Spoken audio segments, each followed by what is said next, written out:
बोलिए सभी भोलेनाथ भगवान की जय। भोले शंकर भगवान की जय। अब हम सुनते हैं सोमवार व्रत कथा। एक बार किसी नगर में एक साहूकार था।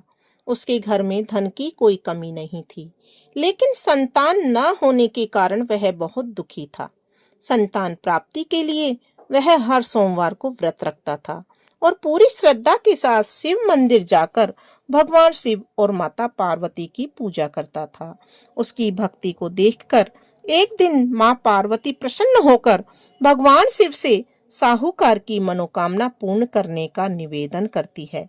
पार्वती जी के आग्रह पर भगवान शिव ने कहा कि हे पार्वती, इस संसार में हर प्राणी को उसके कर्मों का फल मिलता है और जिसके भाग्य में जो हो उसे भोगना ही पड़ता है। लेकिन पार्वती जी ने साहूकार की भक्ति को देखकर उसकी मनोकामना पूर्ण करने की इच्छा व्यक्त की। माता पार्वती के आग्रह पर शिव जी ने साहूकार को पुत्र प्राप्ति का वरदान तो दिया, लेकिन उन्होंने बताया कि यह बालक 12 वर्ष तक ही जीवित रहेगा। माता पार्वती और भगवान शिव की बातचीत को साहूकार सुन रहा था, इसलिए उसे ना तो इस बात की खुशी थी और ना ही दुख। वह पहले की ही भांति शिव जी की पूजा करता रहा। कुछ समय के बाद में साहूकार की पत्नी ने एक पुत्र को जन्म दिया। जब वह बालक 11 वर्ष का हुआ तो उसे पढ़ने के लिए काशी भेज दिया गया।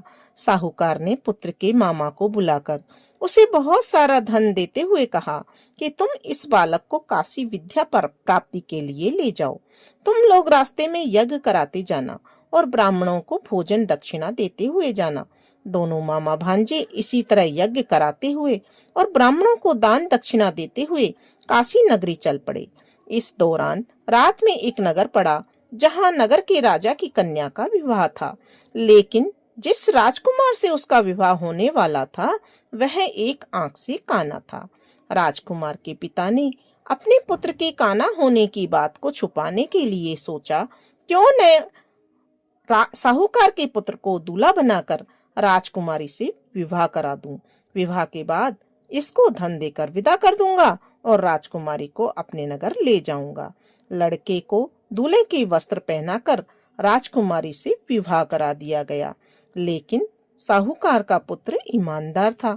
उसे यह बात सही नहीं लगी और इसलिए उसने अवसर पाकर राजकुमारी के दुपट्टे पर लिखा कि तुम्हारा विवाह तो मेरे साथ हुआ है, लेकिन जिस राजकुमार के संग तुम्हें भेजा जाएगा वह एक आंख से काना है। मैं तो काशी पढ़ने के लिए जा रहा हूँ। जब राजकुमारी ने चुन्नी पर लिखी बातें पढ़ी तो उसने अपने माता पिता को यह बात बताई। राजा ने अपनी पुत्री को विदा नहीं किया और बारात को वापस भेज दिया गया। दूसरी ओर साहूकार का लड़का और उसके मामा काशी पहुंचे। वहां जाकर उन्होंने यज्ञ किया।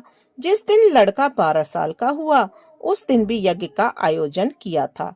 लड़के ने अपने मामा से कहा कि मेरी तबीयत कुछ ठीक नहीं है।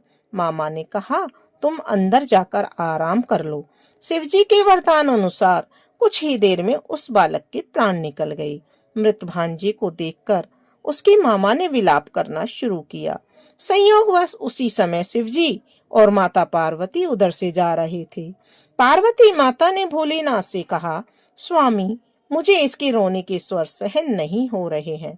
आप इस व्यक्ति के कष्ट को अवश्य दूर करें। जब शिवजी ने मृत बालक के समीप जाकर देखा तो वह बोले कि यह उसी साहूकार का पुत्र है जिसे मैंने 12 वर्ष की आयु का वरदान दिया था। अब इसकी आयु पूर्ण हो चुकी है। लेकिन मातृभाव से विभोर माता पार्वती ने कहा कि हे महादेव, आप इस बालक को और आयु देने की कृपा करें, अन्यथा इसके वियोग में इसके माता पिता भी तड़प तड़प कर मर जाएंगी। माता पार्वती के पुनः आग्रह पर भगवान शिव ने उस लड़के को जीवित होने का वरदान दिया। शिव जी की कृपा से वह लड़का जीवित हो गया। शिक्षा पूरी करके लड़का मामा के साथ अपने नगर की ओर वापस चल दिया। दोनों चलते हुए उसी नगर में पहुंचे जहां उसका विवाह हुआ था। उस नगर में भी उन्होंने यज्ञ का आयोजन किया।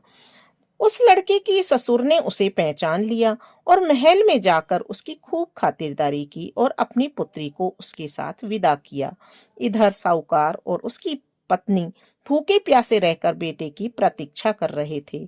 उन्होंने प्रण कर रखा था कि यदि उन्हें अपने बेटे की मृत्यु का समाचार मिला तो वे भी प्राण त्याग देंगे, परंतु अपने बेटे के जीवित होने का समाचार पाकर वे बेहद प्रसन्न हुए। उसी रात भगवान शिव ने साहूकार के स्वप्न में आकर कहा, हे श्रेष्ठी, मैंने तेरे सोमवार के व्रत करने और व्रत कथा सुनने से प्रसन्न होकर तेरे पुत्र को लंबी आयु प्रदान की है। इसी प्रकार जो कोई व्यक्ति सोमवार व्रत करता है या कथा सुनता है और पढ़ता है, उसके सभी दुख दूर हो जाते हैं और उसकी सभी मनोकामनाएं जल्दी ही पूर्ण हो जाती हैं। तो बोलिए सभी एक साथ, बोले शंकर भगवान की जय, पार्वती शंकर भगवान की जय, गौरी शंकर भगवान की जय। तो बहनों, यदि आपको ये कथा बहुत पसंद आई हो तो वीडियो को लाइक जरूर करना और कमेंट बॉक्स में भोलेनाथ बाबा की जय जरूर लिखना।